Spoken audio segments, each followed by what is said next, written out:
বন্ধুরা, আজকে রান্না করব কেসকি মাছের চচ্চড়ি। প্রথমে মাছগুলি বেছে ধুয়ে পরিষ্কার করে নিলাম। পেঁয়াজ কাটা রেডি করে, কাঁচামরিচ, টমেটো সব কিছু রেডি করে নিলাম। রান্নাটা করার জন্য আসলে এখানে কোনো কষানোরও প্রয়োজন নেই, ভাজারও প্রয়োজন নেই, শুধুমাত্র হাতে মাখিয়ে রান্নাটা আজ হবে।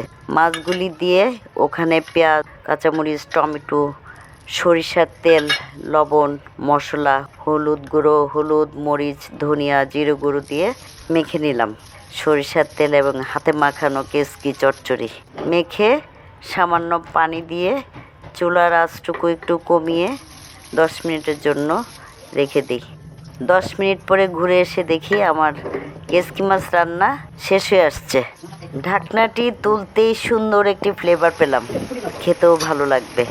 তো পরিবেশন করছি। এখন আপনাদের কাছে কেমন লাগছে জানাবেন। রান্নাটি যদি আপনাদের কাছে ভালো লাগে, লাইক, কমেন্ট, সাবস্ক্রাইব করে পাশে থাকবেন।